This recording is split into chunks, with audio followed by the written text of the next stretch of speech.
All right, we'll be starting here in just about 1 minute. So anyone standing in the back, if you'll find a seat, that'd be great. Please, scoot in the middle. That'd be great. Thank you so much.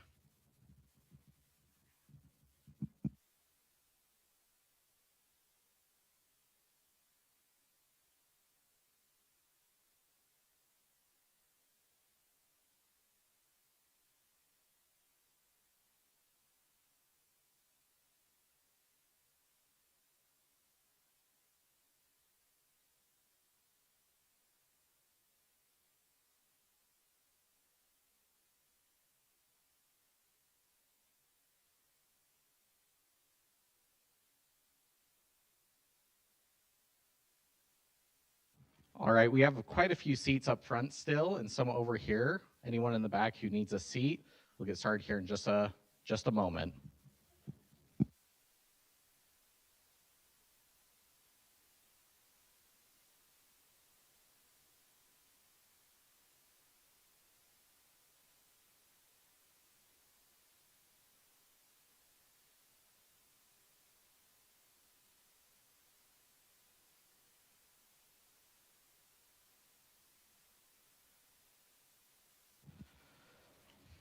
All right, good afternoon, everyone. Thank you so much for being here, and welcome to the Eccles Alumni Forum, Inclusion in the Workplace. I'm your host, Riley Smith, and seriously, thank you for showing up today. It means the world to us, and we are so excited to have such a great conversation with our amazing panelists today. Just a note, box lunches will be available immediately following this event. They'll be available to pick up just at the check-in table. If you're a student, specifically a business scholar, your Passport Points QR code will also be available at the check-in desk immediately following the forum. I'd also like to welcome our live stream audience. I know we have quite a few individuals tuning in via YouTube. Thank you for taking time to be with us today. In a restorative effort, we acknowledge that this land, which is named for the Ute tribe, is the traditional and ancestral homeland of the Shoshone, Paiute, Goshute, and Ute tribes. The University of Utah recognizes and respects the enduring relationship that exists between many indigenous peoples and their traditional homelands. We respect the sovereign relationship between tribes, states, and the federal government, and we affirm the University of Utah's commitment to a partnership with Native nations and urban Indian communities through research, education, and community outreach activities. So to start, I'm going to introduce our moderator, Sarah Johnson. Sarah Johnson is a 2021 graduate of the University of Utah's Executive MBA program and David Eccles Alumni Network Board member. Has been a DEI champion throughout her career, and as an operations leader in the bike industry, she engaged in several initiatives like implementing a diversity and equity internship program at Quality Bicycle Products and co-leading an Elevating Women initiative at Specialized Bicycle Components. While serving as COO of Bunch Bikes, she was featured on Femme Cyclists podcast speaking to her experience as an executive in the bike industry. Currently, Sarah is an independent environmental, social, and governance consultant where she takes a data-driven approach to identify DEI opportunities. Please join me in welcoming Sarah Johnson.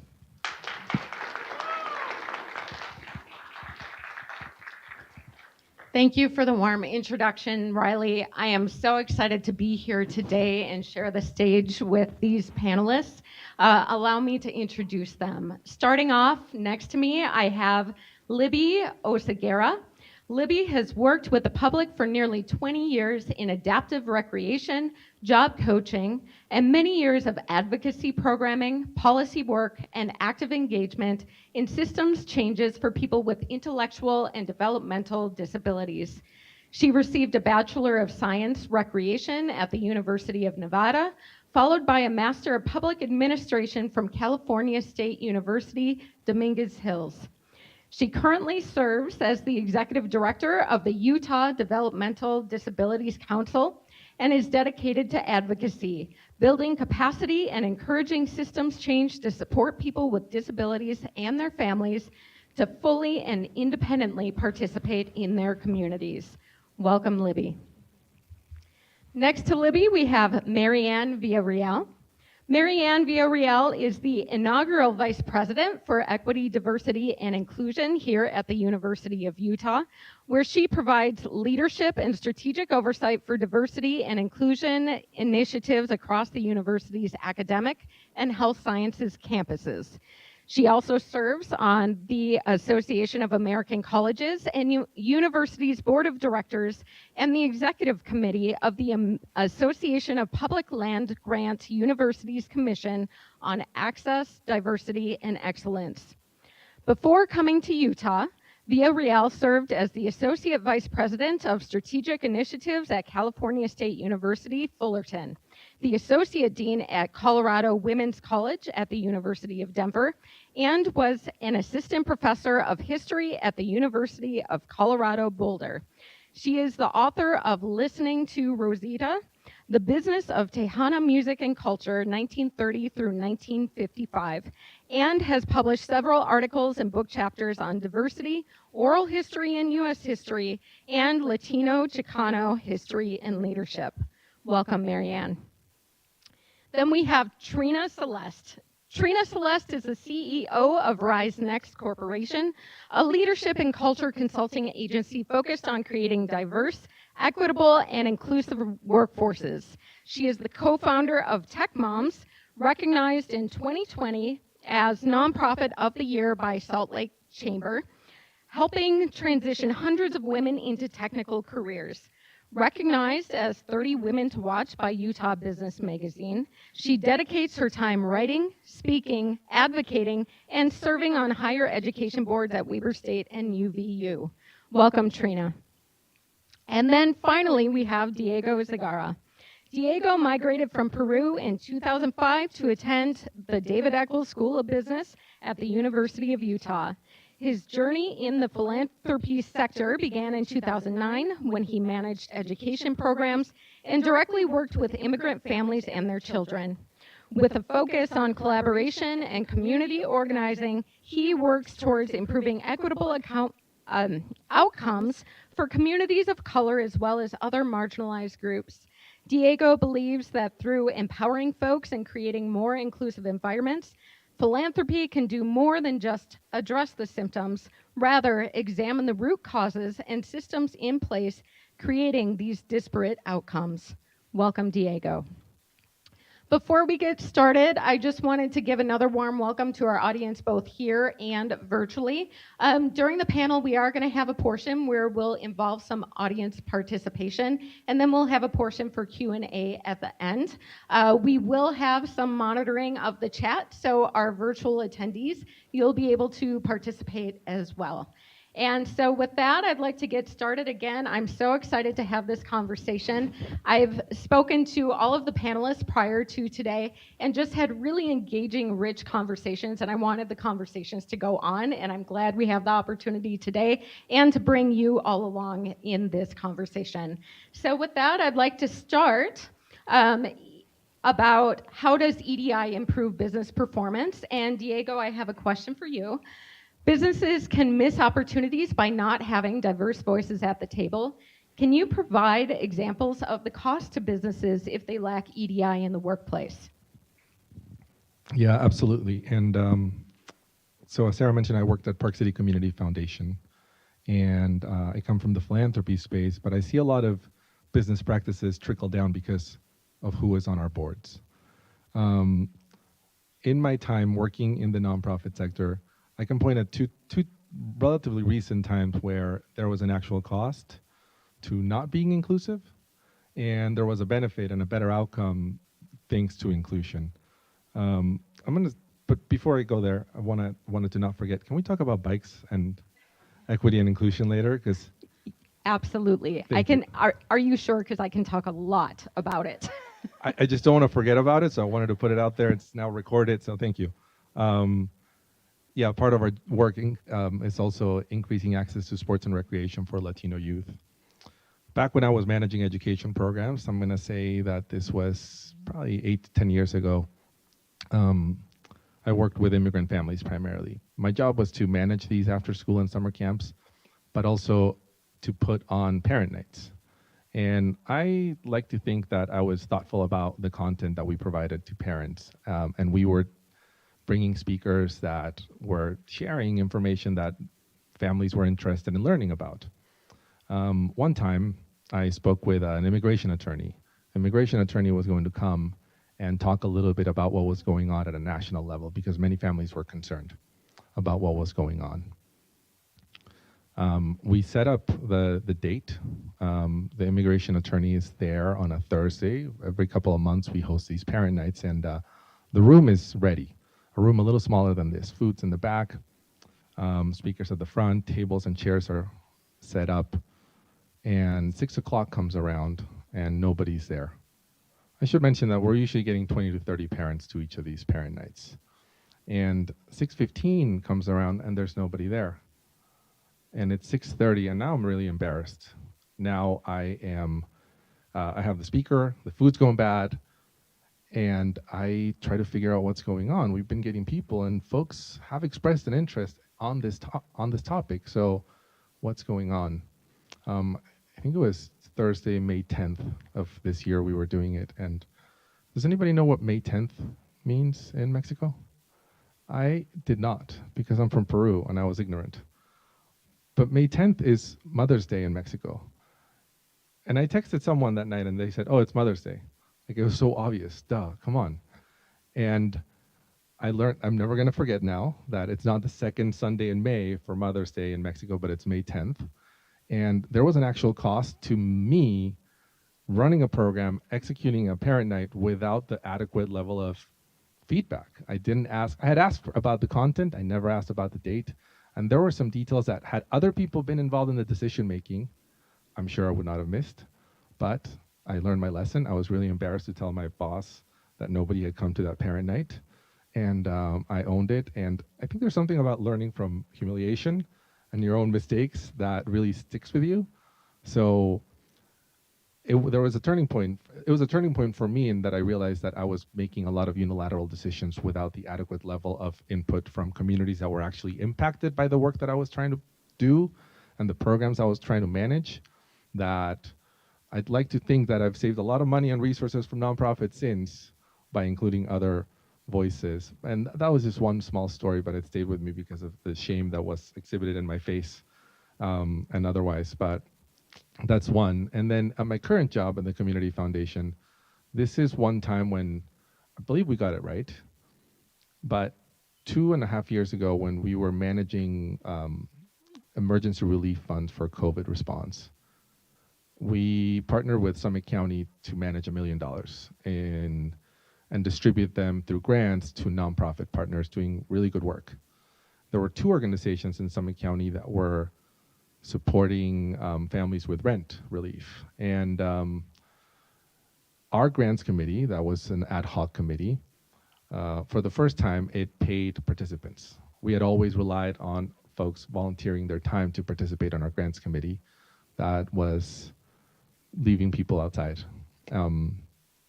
This time around, we had a process that allowed folks to get compensated for their time they were putting into reading the grants and making the determinations on how those funds should be distributed.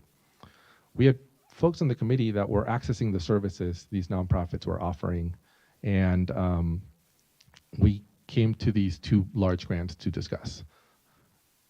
Each one was about $250,000, and they were going to the 2 organizations offering rent relief. And we were about to move on when somebody raised their hand and said, you know, that's not actually how that program is working or doling out dollars to families. That's interesting. Because we were about to just check the box and say, this seems like a good investment of money. Then another person raised their hand and said, yeah, my experience has been this, like this with this one organization and like that with the other organization. So after further discussion, we realized this is what folks are actually going to benefit from.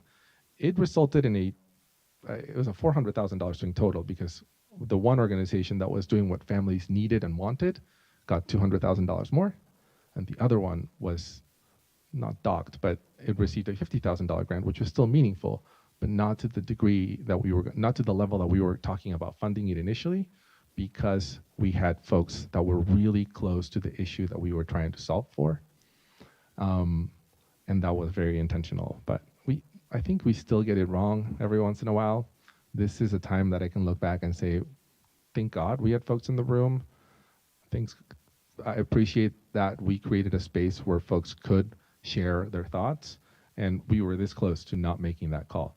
But fortunately, people shared, and we learned a lot, and it resulted in a different distribution of dollars with greater impacts for families in Summit County. So there are, to me, some clear benefits in creating a space that is more inclusive. Thanks, Diego, and I appreciate it sounds like you have a philosophy of learning by doing, which is something that I keep in mind too in this space. So next, I'd like to go to you, Trina. So we talked about how EDI doesn't just improve business performance. How do EDI learnings benefit not just business, which I know you can speak to some of the stats there, but also our personal lives? Yeah, thank you. And thank you for having me. This is fun. When I walked up today, I actually did the Executive MBA program in 2007 here. It's been a long time since I've been back on campus here, so excited to be back on. Go Utes. So just to get started, when we talk about business, so I've been in the tech industry for 30 years, primarily based here out of Utah. So I'm very familiar with the landscape here in Utah and some of the issues and challenges that we face. But I would say there's two components when you're talking about diversity, equity, and inclusion. You've got the growth and profitability benefits that I think are really well documented, right? 36% higher growth compared to competitors that really focus in this area. You're going to have higher hiring because people want to see that companies are now more inclusive. So 67% higher attraction for hiring. And when we were the state last year, who can remember how hard it was to find employees? People are looking to see if your companies are being inclusive now. You cannot ignore this, right? So there are some profitability aspects as far as retaining.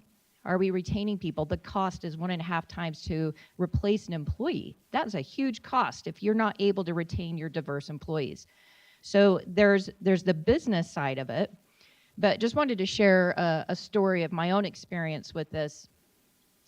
Because being in the tech industry, I started to identify very early on when I did my computer science degree. It was 1996. So I'm 30 years into this. And I recognized very early on, that feeling of lack of belonging or not being listened to and some of the challenges within this. And it drove me to be sitting here today now consulting companies on it. So I got really involved over the years in diversity, equity, and inclusion, doing employee resource groups or community programs and just getting very involved, which is a call to action I would have for everybody here and everybody listening. Get involved. Start to become aware. Start to listen and learn. The benefit that I had was not just the growth and benefit to the company that you're going to start to exhibit, but to me personally.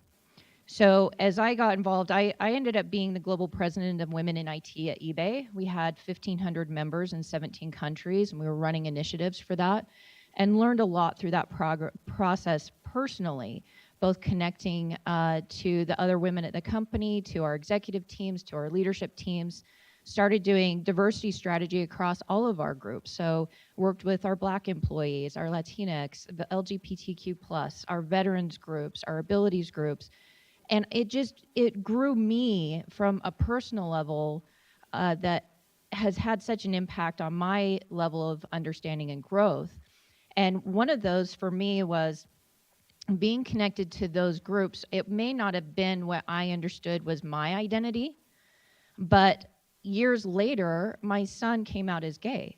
And I now have a community that I was able to connect with and say, hey, help me through this and help me support him and help me understand the issues and help me, right? Like sometimes we don't realize it is us. It is people in community and our environment. I also have a son that's a Marine.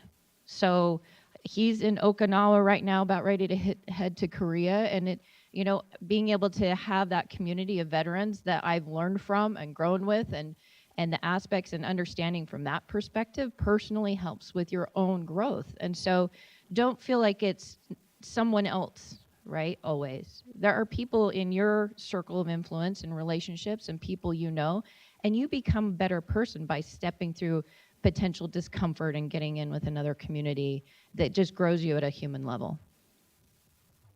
Great. Thank you, Trina. And with that, I want to turn it over to Marianne. Marianne, you had shared with me how you really approach EDI with a humanity lens. Can you share more about that? Yes, and again, thank you all for being here. And the unfortunate part about going after two incredible speakers around examples, I've changed all my notes. So let's see if I can stay on track here. First of all, I do want to come to, we talked about the economic costs, right? So as a humanities, right, the assumption, is that, that the human perspective, and I'll talk about that, but I want to say something about how you build teams, right? You all build teams by how dynamic they are, what they bring. When we talk about the diversity of who they are, is that the same thing with the work in EDI, right? We're not necessarily EDI professionals, right?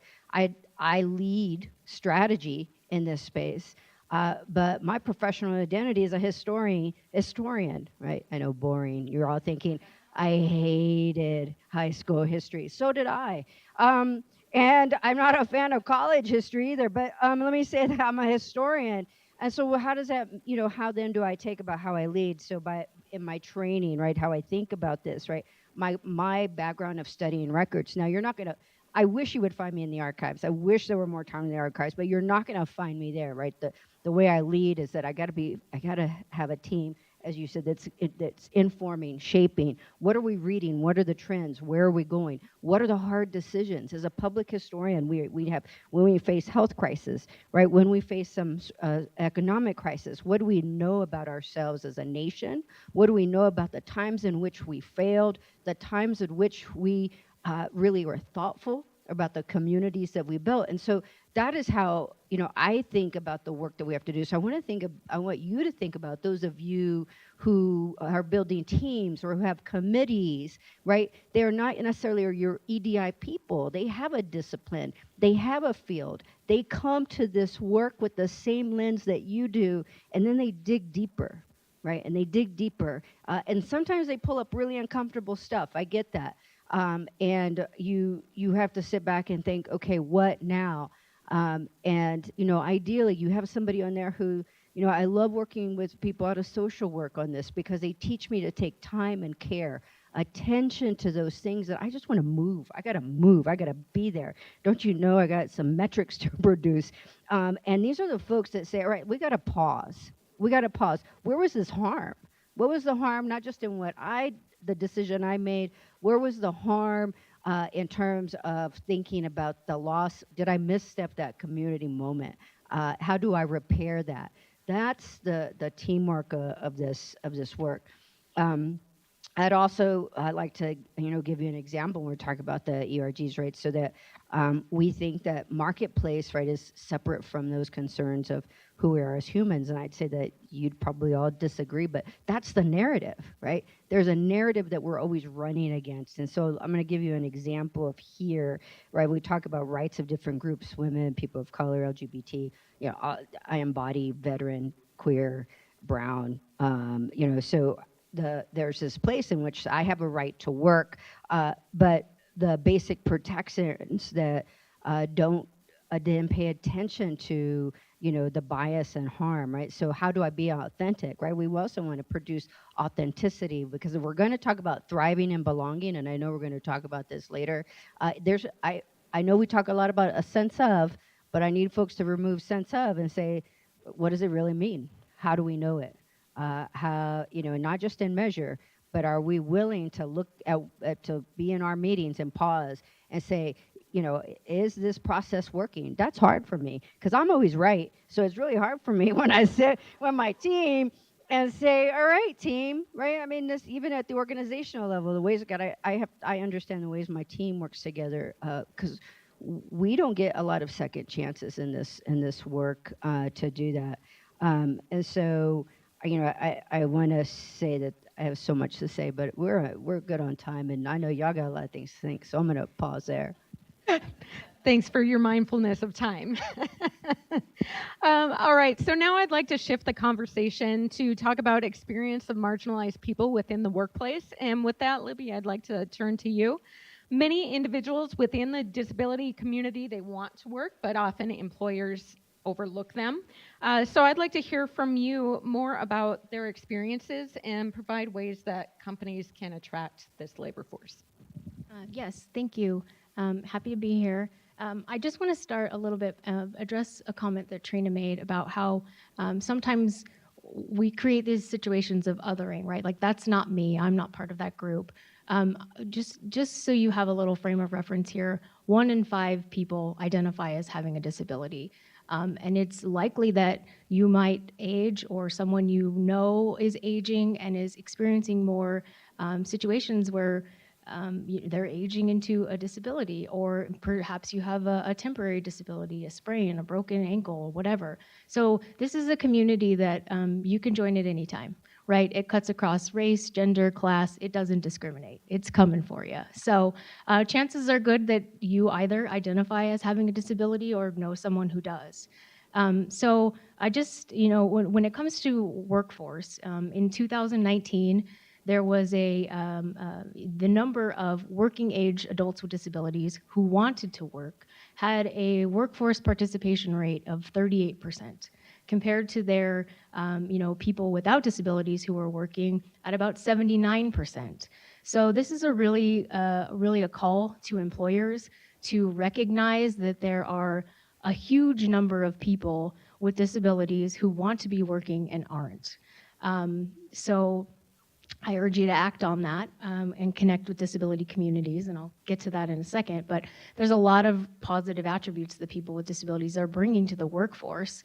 Obviously, there's a unique perspective and added diversity, but just the very nature of living with a disability kind of forces people into adapting and creating, being very creative in solutions and just how to navigate the world.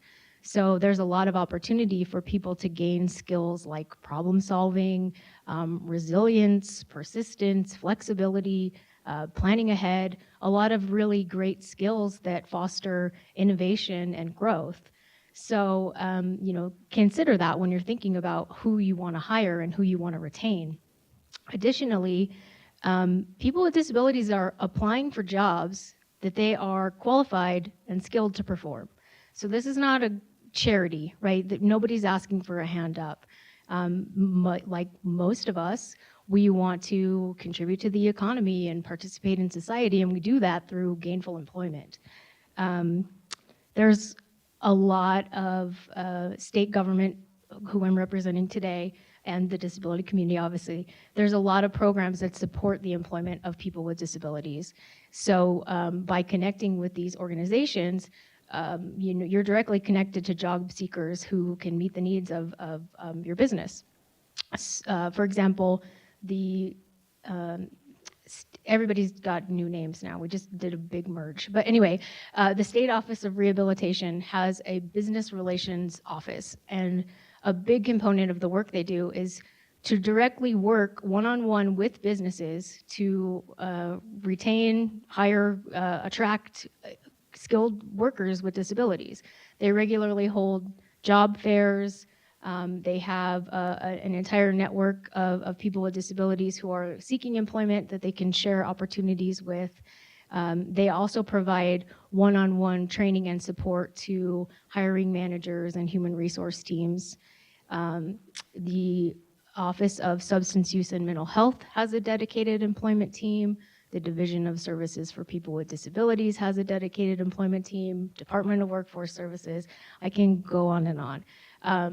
Our organization manages a website, Ready and Able, readyandable.utah.gov. You're going to get this afterwards, so don't feel pressured to remember all of this. But a lot of the resources and information I'm sharing with you today is all available there, and I really urge people to connect with these organizations to share opportunities, and just connect, because there's a community out there who is ready and willing to go to work. Thank you. Great, thank you, Libby. So Trina, we had talked about in our conversation about how, a lot of companies, they put resources towards attracting a diverse workforce, but then they can't retain those people. They get frustrated and then companies give up.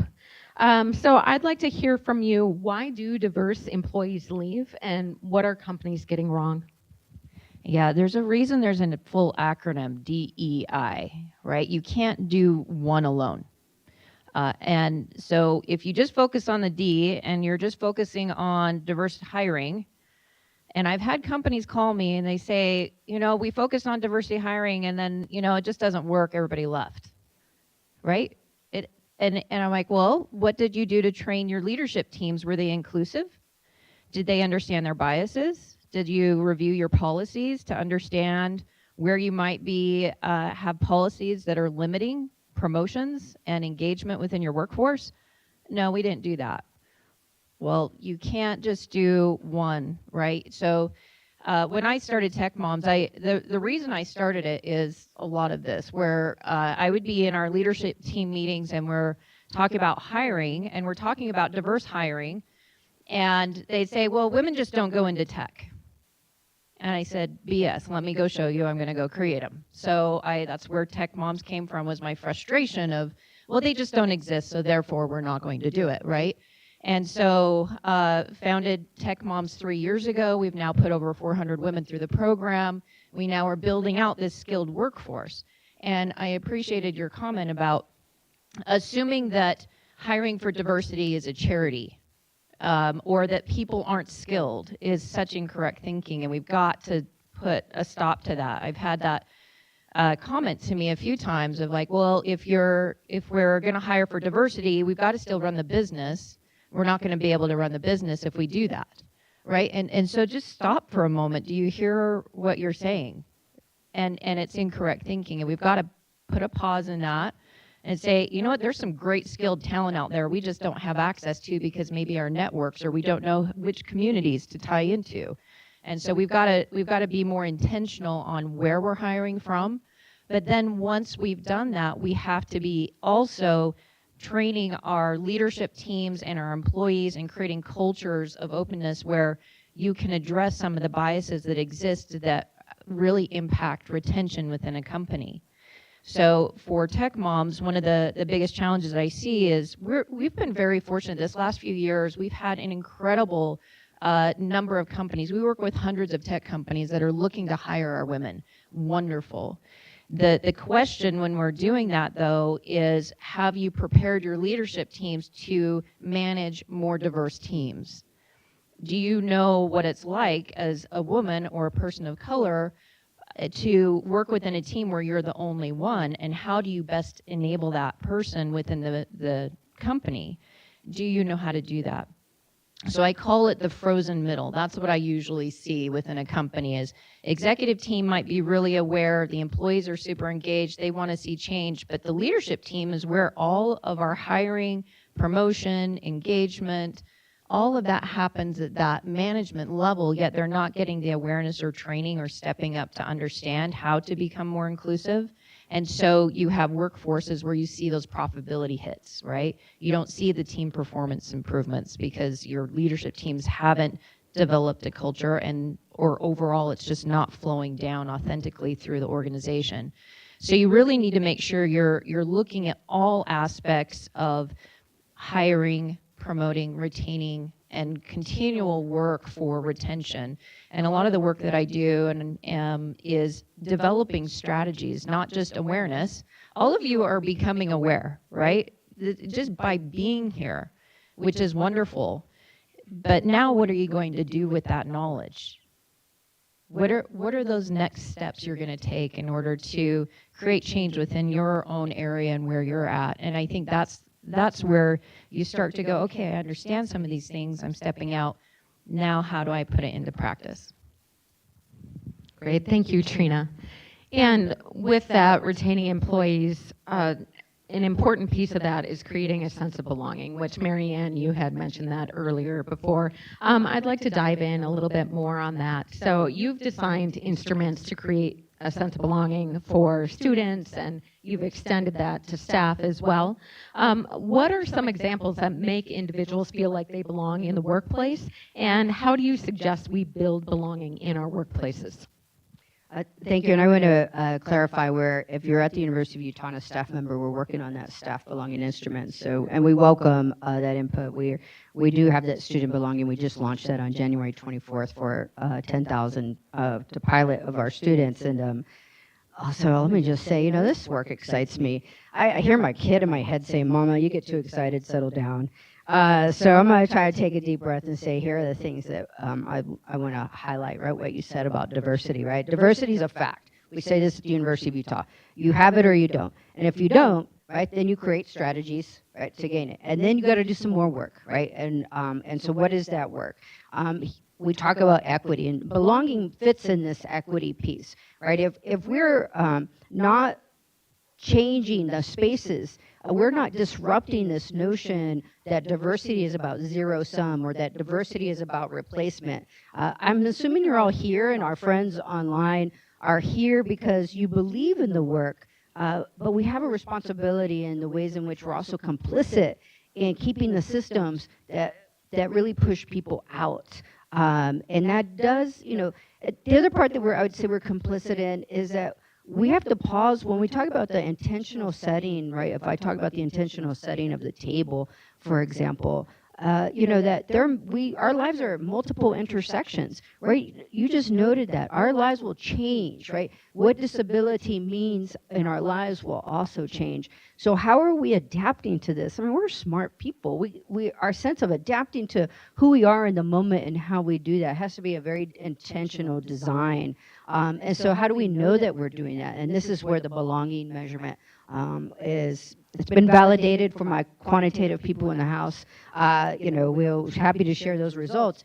But we want to know, and the question that we're asking out of student affairs and our division is that the students that we serve across various centers, we know they have majors, and things might be happening in their colleges as well. But what's happening in our centers, are we also forcing them to choose a singular identity in that moment, or are we creating those very authentic spaces where there's exploration, where there's growth, right? It doesn't just apply to students, it applies to new employees, right? I mean, everybody's professional development. If you look at the arc of your own professional development, where were those spaces in which you were able to make shifts, make decisions, know that you could speak a truth, right? We talked about this earlier in our smaller room, right? How do you speak the truth and know that you're not going to be pushed out of fear, right? So how do we also erase this notion of economic scarcity, of space scarcity, of resource scarcity? That's part of our responsibility, just you know, in ensuring that inclusivity space. If we anchor belonging, and you know, and so hold on tight. I mean, I think if we can do this together, especially at the University of Utah, which we're convinced that we can, and be a model for other flagships. You know, it really helps us rise above what we're experiencing now in how we feel targeted, how we work against each other, how we cede ground to the wrong people, and we block each other out. And so how do we do that? And in belonging, again, is that place where we're going to question, is it really happening? And if it's not, you know, well, how do we continue to redefine those spaces? Yeah, and with that, I'd like to ask for some audience participation right now. Marianne would love to hear with her work, and us here on the panel would love to hear what makes you feel like you belong in your workplace. Raise your hand and I can bring you the mic.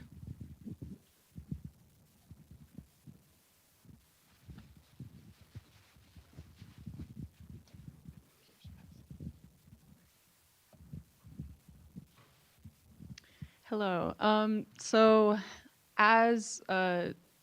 I'm queer, and I'm like very heavily in the queer community here.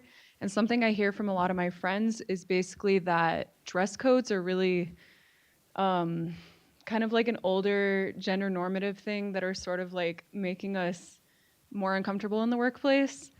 And so I guess I'm curious, like, how can we handle professionalism while also being able to not be forced into the little women dresses and blazers. While also not flipping over and having to dress like in the masculine,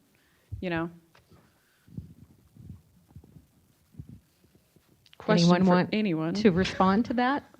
I love me a blazer, so I think it just in the workplace. I've seen this where creating cultures where you can have the discussion within the company. So I did business strategy at Harvard, and I remember they did a whole culture, like how to drive culture. And you'll see some companies, that's their culture, is very professional, right? And it's so tied to their company as how they're driving the company and how they're going to be. And I think it's being able to have an organization that can have those conversations and saying, okay, what really is required for our culture and what is not. Every company, from a corporate perspective, I'm very corporate sided, so I'd love to hear the academic and other, but I think that having an environment where you can say what is going to be part of how we want to drive our corporate culture. It's a conversation. I don't think that there's a hard line, and that's part of this work is saying, all right, what's going to work, and being able to have, so if you have employee resource groups or you have those communities that can come in and say, hey, this is something important to us that we want to have a conversation about, then that drives a better corporate culture, right? To where you can have the conversation. But I don't think that there's like this is what works now. I think it's more fluid than that. Yeah, from the guy wearing a suit. This was a very conscious decision because it was a business forum. I put in a suit for work twice a year, I think. But I wanted to play the part, so to speak, for this panel today. And much like Trina just mentioned, I think it's about creating the space for having the conversation and asking, why is this the employee manual? Why does it say we have to dress like this? What are the outcomes that we're seeking when we're asking people to dress a specific way? And I've had this conversation with colleagues. So I work in philanthropy and a community foundation, and to some degree, we still have a bias towards dress, a positive bias towards a suit perhaps, right? Maybe less so these days, but like trust is something that we talk about, and folks need to trust us before they donate money to the work that we do as a 501c3. And that was a great question, by the way, because I don't know if we have the exact answer other than what are we trying to achieve when we say that people need to wear a suit and tie to work? Diego. And I just want to chime in, like I can relate with you. I have 2 blazers myself. I come from the bike industry. So when I have business forums like this, I'm like, oh no. So great question. Thank you. So I'd like to move on to some practical steps that companies can take to implement EDI. Trina, I'd like to start with you with your consulting experience. What approach do you take with companies who are implementing EDI, and what advice would you give our audience today? Yeah, thank you so much. So this is where I get to have fun. I love the strategy side of it. So how I got into this and the work that I do at Rise Next to actually do diversity and inclusion strategy came out of the fact that, as I mentioned, when I went to school, I did business strategy, and I actually did it on how to create strategies for these communities. Because what I was seeing when I was running diversity strategy at eBay is we had what we called communities of inclusion, but they felt like communities of exclusion. And we weren't talking to each other. Everybody was repeating a lot of the same effort. It's very time intensive and resource, and you're usually doing it as a secondary job on top of like doing your day job, and it's not, it's really challenging. And so I found out that what I recognized, there was a lot of inefficiencies in how we were doing the work. And we weren't aligning and utilizing resources across the board and some of these things. So when I was there, I actually started to work with a professor. And I remember she was actually saying, this is wonderful. Whenever I'm seeing this even within the work I'm doing as a professor, people would come into class and they'd start asking me to go get coffee for them. And she's like, I'm your professor, right? Like just some of these biases that were standing out. So the work that we did was identifying how do we move from awareness to actually moving into action. And so there's 6 steps that I go through as far as starting where you're at. Everybody's going to be in a different place. Everybody starts from a different point. There's no right or wrong in it. Just start, right? And part of that might be coming to forums like this and getting awareness or understanding and internalizing what biases might I have. Let me understand somebody else's life experience. You really start from the awareness side. But then from a corporate or an organizational standpoint, you can run assessments and start to get feedback from your employees. You can start asking the questions through surveys, through focus groups, through other ways of soliciting feedback on dress codes, or, people may have other things that they're wanting to talk about where you can use that to develop an actual strategy and a plan. So this is where sometimes it can feel a little warm and fuzzy, but there is actual tactical work you can do in order to create change and impact. I like to say, just stop doing stuff, right? A lot of organizations do stuff. Like, we did some stuff. I remember this happened end of the year, and they're like, okay, what did we do? Well, everybody say what you did, and then did we make an impact? Did we track it? Did we measure it? What other business program would you run like that and expect change? I can't think of any. Right? So you've got to put an actual plan together. Here's what we're going to do. Do we have the time, budget, resources to do it? What are we going to measure? What are our targets?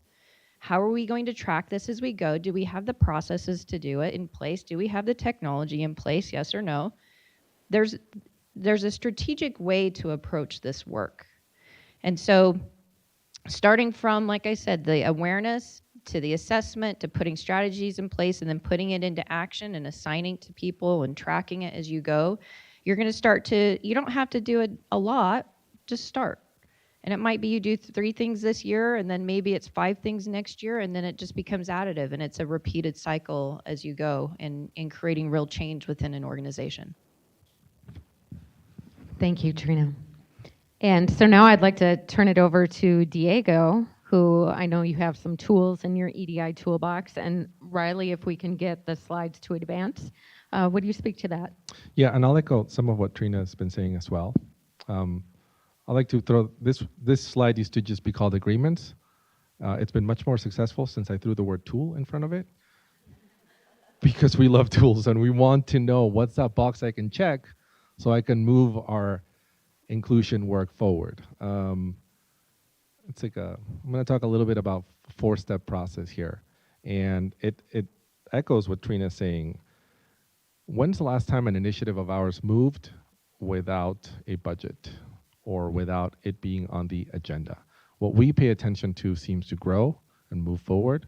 What we don't gets forgotten into obscurity. We have a tech problem at the organization. We have no problem allocating $150,000 next year to address it. When we talk about advancing equity and inclusion, we seem to have a hard time putting dollars around it. And I've seen organizations be successful when it's on their agendas, when staff has time within the work hours to discuss strategies and tactics to advance this. This is just one tactic that we've used, because to this day, one of the top reasons folks cite for not engaging in conversations around equity and inclusion is, I don't want to offend anyone. I don't want to hurt anyone. I don't want to say the wrong thing. So it can be paralyzing at times to move forward when you feel like you're gonna get that you might, let's say, be taxed for saying the wrong thing. So one of the steps, for me at least, has been for the boss, the leader of the organization, to state very clearly that engaging in these conversations won't land you in the penalty box. If you say the wrong thing, if you make a mistake, that we're going to engage with compassion and grace. And my general philosophy is that there are so many people in the world actually trying to do bad shit that I have no time to beat folks up over the head that are showing up imperfectly. And I know that folks land on different ends of the spectrum, and I recognize that words can hurt people too. So it's a balance, but my general philosophy is let's meet people where they are and create the space for folks to say the thing, and that's how we learn. So the supervisor of the organization, the leader of the organization, creating that culture of learning. We found that these agreements are useful for engaging in conversations that often go sideways. staying engaged, and I should say these, you can customize them to fit your organizational needs, and you can create a little bit of, you can flesh them out a little more, but roughly staying engaged, confidentiality, expecting and accepting non-closure. We're not going to solve systemic racism today, by the way. Listening to understand, sharing, speaking up to, and the discomfort piece. No, I know nobody wakes up thinking, I'm going to go be uncomfortable today. And oftentimes it happens when we're having these conversations. So actively agreeing to sitting in it has been transformational for our staff, for the committees that we manage, and that's been amazing. So having this shared language can acquiesce fears that folks have walking into the room thinking that they might say the wrong thing. So it encourages engagement as well. The supervisor setting the stage for making mistakes, and A+ if they can share a vulnerable story, perhaps a moment when they made a mistake. I've found that that was so encouraging for folks as well. I'd say budget for it. How is equity showing up on your budgets is kind of a step forward in this work. And then the next slide, please. Applying an equity lens. And this, I got to give credit to our friends at the Center for Equity and Inclusion out of Portland. But they developed this equity filter that invites consideration for things that might not be top of mind. We come into the room with a project in mind, with work that we need to accomplish, and sometimes we will skip some of these questions and not consider who's being impacted. Not only ask who's in the room, but who's not here right now that could help inform this decision-making process. How are we going to communicate about this? I invite folks to create a set of questions that, quote unquote, keep us honest. You walk into the room and you start off thinking about some of these things that naturally we take shortcuts to accomplish things. We have programs to deliver and decisions to make. This is a set of questions that can help us slow it down a bit and think about inclusion when we are making these determinations. So yeah, those are tool number 2. It used to be just called equity filter. But yeah, feel free to utilize them, adapt them to your own needs, and put them to work. Great, thanks, Diego. And a mantra that I keep in mind for myself is discomfort leads to growth. You're going to experience discomfort, but that's part of the journey. Libby, I'd like to turn it over to you. We talked about how there's a common perception, or misperception rather, that providing disability accommodations within the workplace is burdensome. Is it really such an onus? And what are some accommodations that employers can make? Thank you. And that is a great question. And a lot of people are very concerned specifically about the cost of what it, to provide a reasonable accommodation in the workplace. And the Job Accommodation Network conducted a study a couple years ago, and what it revealed was 59% of requested accommodations cost nothing, a big fat zero. And the rest were fewer than $500 per employee that was requesting the accommodation. So, it doesn't really impact your budget the way that you might believe it does. So if that's preventing you from, reaching out to people with disabilities or explicit, in marketing job opportunities, maybe think about this in the future. A couple of examples of free accommodations that are frequently requested: flexible start time. Maybe your company policy is that everybody arrives at 8 a.m. sharp. Well, perhaps you have a window of flexibility between 8 and 9. You come and you start your workday. Another is teleworking, and COVID proved that it works and that people can be productive employees from their very own home. The world doesn't shut down because of it. And this has really opened a lot of doors for people with disabilities who maybe wouldn't perform well or have the most optimal experience in a traditional work site. So a lot of people were able to maintain their employment because of the accommodation to support a work from home position. It's also brought a lot of people into the workforce who didn't otherwise think that employment was going to be right for them because they have the ability to perform their job from home. So consider telework if you haven't already. there's a lot of accommodations that can benefit your entire workforce or a significant amount of those people with the flexible start time, for example. Maybe a lot of your employees are parents of small children or are caregivers to aging adult parents. Perhaps they have children with disabilities themselves. Maybe they just aren't morning people. I know a lot of people in my life that can benefit from a little bit of flexibility in the morning. Another example of something that has been beneficial across an entire division, there was an employee who had requested an accommodation so that they could improve their ability to focus. So the employer provided some noise canceling headphones and really saw some great results for this person and decided, well, I'm just going to extend this to anybody, right? This opportunity, if you want these headphones, I'll provide them for you. And what they saw was attentiveness, focus, productivity was up across, everybody that was participating in using these headphones. So there's just a lot of things that really, whether you intended them to or not, can impact everybody positively. The last example I want to share is a sandwich shop. It was a potato chip display at the end of the service counter. And there was one employee who needed a picture to help them to do their job, to maintain the front of the store. And so the picture was of the organized potato chip display, and it had a list of the inventory and what have you, so just keeping the display nice and properly stocked. And other staff were benefiting from this as well. And other people were using this picture of what it needed to look like. And so eventually that was incorporated into staff training when new people were hired. It increased the efficiency of the store running because people weren't stopping to ask the manager, how many salt and vinegars do I need? Because it's right there. And then, overall, it just increased the aesthetic of the store. Customers knew to expect an organized storefront. It just made everything better, right? So there's a lot of things that you can do when it comes to accommodations that are just not that expensive and not that difficult to implement. Just another thought I had about this when I've been listening to everyone else, and we're here today and we're talking about equity, diversity, and inclusion, and I really want to throw another letter on the end of there, and that's access.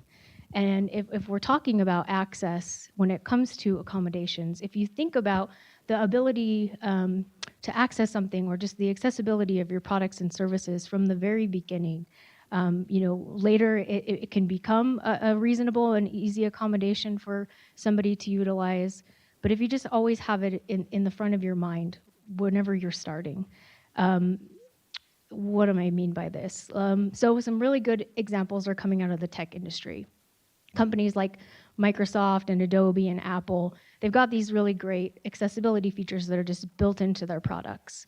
And chances are good, maybe you've utilized one. How many of you like to just speak your text message into your phone to send it, right? Hey, AI assistant, tell Tom I'm going to be 5 minutes late. Well, that's super convenient, and it's made our lives better. But that's an accommodation, right? Just let's also, for a second, pretend that you have a disability that maybe impacts your ability to use your hands or your fine motor skills. Well, this speech-to-text technology is potentially life-changing for you. And this was something that was just built into somebody's product design. So this little tangent, I want you to think about it twofold. Think about accessibility from the get-go. And then secondly, think about these accommodations that you can implement into your own workplace, because chances are good you're already using Microsoft products or Adobe software or what have you. So it's already available to you. There's no additional cost because this is something that you're already using. It's just learning about those features, learning how to turn them on and utilizing them. It also, makes your products and services just more accessible to not only your employees, but to your consumers, your public, your clients, whatever you call the people that use your services and goods. So just accommodations aren't that bad, and that's what I'll say. And that's a great closing thought. So those are all the questions I had planned for today. Before we move into the Q&A portion, I would like to give every panelist an opportunity to leave us with some final parting thoughts. Who'd like to go first? Run down the line here. We've heard a lot of really great thoughts today, and I think if I had one final thing to share with you, it's that you can't do it wrong as long as you're doing something. And just keep including the voices that are not present, and think about who's not there. The more diversity you have in your planning, your decision making, every phase of the process, the better it's going to be for everybody impacted by what you're doing. So bring more voices to the table always, in every situation, and you likely will have a good experience. I'm gonna pick up on that, but I gotta say, Diego, you blew. I'm still rattling around this word of trust, right? Do we trust our folks? Does our professional look suggest that we are not to be trusted? And I think for some communities, yeah, we recognize that we're not going to be trusted. I need you all to think about how is it that you, whether you visually or move people inside your communities because of what you perceive of their outward opinions and that. So, but I'm supposed to give you something here. So here we go, right? This is what I'm going to say, and this goes to what you just said. And so thank you, right? That is that the work of equity or diversity or inclusion, right? They're all very different, and they're all everyone's work. Some people are going to have it built into their work more so than some, but everyone should have an understanding or built understanding of what the E or the D or the I looks like in their work. And we are doing that here at the University of Utah. Diversity.utah.edu. If you look at our new Leadership Academy, or if you look up Shared Equity Leadership, I want to thank the Dean, Ray Treyes, because he's been part of thinking about what does shared equity leadership mean, and how do you then move that into your community. And again, it is everyday work, and it is everybody work. So many thoughts. This has been such an incredible panel. I always walk away from these picking everything up. I'm like taking notes. I'm going to have to pick all of your brains after this as well. But just some of the themes that I'm hearing is that discomfort, right? You talk about being great leaders, or if you're going into great leadership, everybody's a leader in my mind. Everyone. There is no one that's not a leader. And you have the opportunity to create change. And so what they always say, get comfortable being uncomfortable. That's what great leaders do. And we have to step into that. My son said to me when he was about 15 years old, he goes, "Mom, if you start giving away all of the jobs to women, there won't be enough for the men." And I appreciated you bringing up this scarcity mindset, that there's not enough room for everybody, because there's more than enough room for everyone. And we need to be aware that we're doing that, and we might have that potential limiting mindset that if we create space for others, there's not enough for us, and be able to step forward through that. Don't mess it up. We're counting on you. No, I know. I'm kidding. I mean, half kidding, but also, that dress code question, really great question. I've been thinking about it, and I say the trust piece with some disdain too, because in the line of work that I operate in, which is philanthropy, there are so many systems that are were built poorly, and we've inherited them, including an employee handbook that enforces the dress code, right? I think my takeaway is be curious and ask what informs that. What made it so that was the dress code in the 80s and 90s, and who is it hurting? Who is it helping? But I think that asking about what informed that system is a key question that we should all be walking out and going back to our places of employment and presenting. But we are counting on you, though. Thanks, Diego. With that, I'm going to hand it over. I think Riley is here somewhere. Yes, there he is. And Riley's going to facilitate Q&A. All right, who has a question?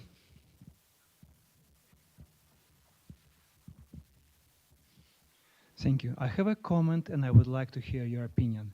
There is no EDI without J. You cannot build equity, diversity, and inclusion without justice. So EDI is a castle in the sky. Justice is accountability anchor. What do you think about it?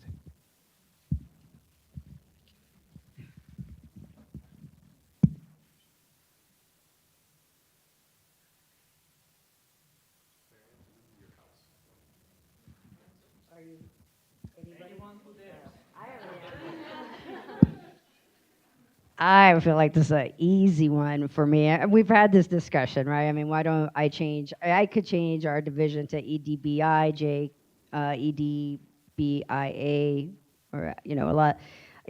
So let me just say this: for us, the way we lead with equity, equity is corrective justice. Justice has to be built into equity processes. They have to address those very systemic pieces, right? Where we could be we're curious.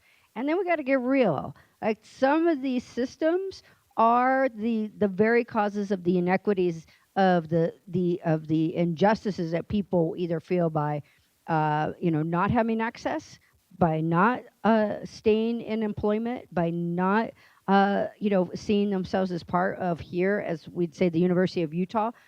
So justice has to be built into equity. So for me, I don't put that Jedi part because the E encompasses that. But more importantly, I don't want to send us on too many threads. I got to keep people focused. We got some work to do. And so if you're working on that equity piece with us, you are working on the justice part with us. I'll add something short, and it's yes. In philanthropy, we're always asked to, we ask our donors to do more good. Seldom do we ask them to do less harm, and we don't always have conversations around justice or an exploration into how their wealth was built. Was it tax evasion? Was it climate degradation? Was it worker exploitation? And of course, not every wealth was built on that. However, can we start asking those questions and be very honest about the systems that we've created that are in place that are perpetuating those injustices, right? There's a clinic for the uninsured up in Park City.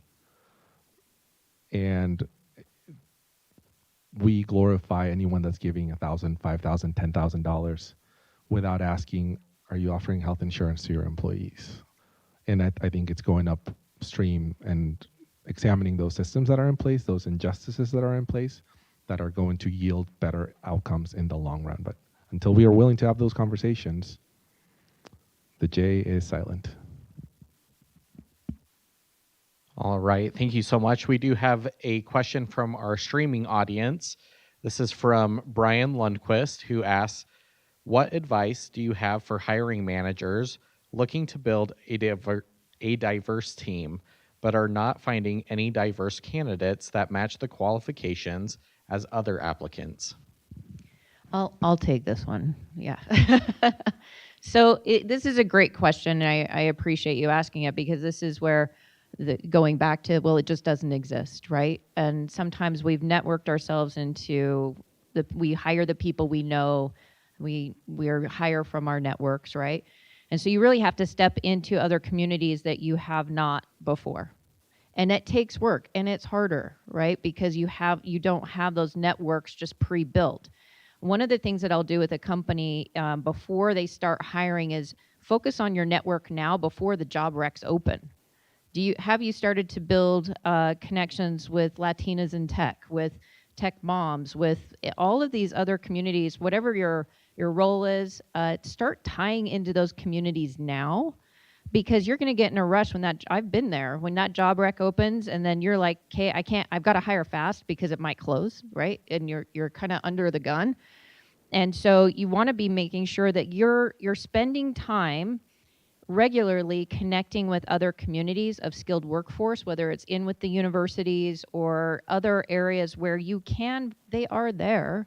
It's just you may not be aware of them right now. And so taking the time and that's where the community programs at a company really help, because they start tying into those communities. And if it's not there, do like I did and start building it. There's nothing to say you couldn't build it if it doesn't exist. sorry, one last thing, because I'm in agreement, and I come at it from, I get a call once a month, once every couple of months now, it seems, from folks, usually in the nonprofit world, asking, do you know any Latinos that would want to work here, or anyone that would like to be on our board? And it's because our white brothers and sisters oftentimes don't hold those relationships. And to me, it's about building those genuine relationships, asking ourselves, when's the last time I met someone and I made a friend and I connected with someone, so that it's perhaps less transactional but more genuine. And it takes time. And look at your close circle of friends, and do they have similar socioeconomic backgrounds, educational backgrounds? And the answer is usually yes.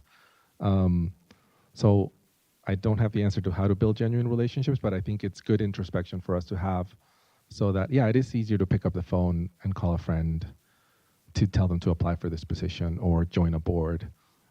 So I fall on, let's build genuine relationships with communities that have been underrepresented, and and maybe I'll get that call less in the future. I'm going to set like doctors, surgeons, nurses aside from this. Probably others who are practitioners of that require great certification and great expertise. But let's be honest.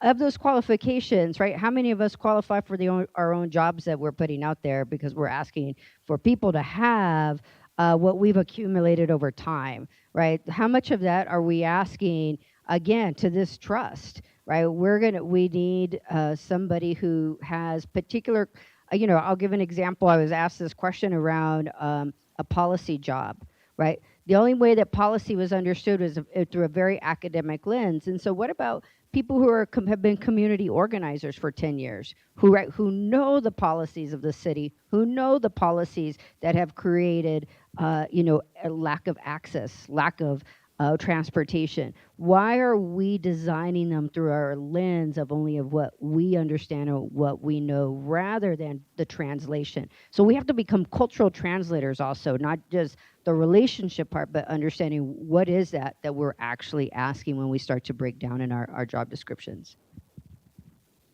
I'll just quickly close with my thought on this. If you're not getting applicants who are diverse and meet your qualifications, I challenge you to question your process. What is your application process like, and who are you eliminating by doing it this way? All right, thank you so much. Unfortunately, we are at time, as much as I'd love to continue this conversation. But that's the thing, this conversation doesn't stop here. Continue having it. Have it with individuals in your circles, and let's take what we learned today and truly implement it into our lives. Please join me in thanking our wonderful panel. Thank you so much for being here. This has been truly phenomenal.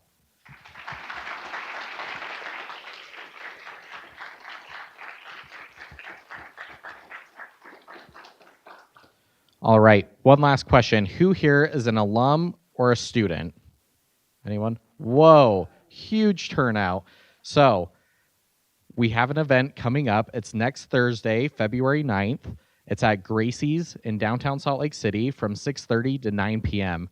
It is our Young Alumni Trivia Night. It's the first time we're doing this at the business school. We are so excited. It's going to be a lot of fun. You do need to be 21 years or older to attend. In order to RSVP, please visit eccles.link/trivia. So we hope to see you all there. Should you have any questions, feel free to pull me aside. And with that, thank you again for attending our Eccles Alumni Forum today, Inclusion in the Workplace. And as always, go Utes.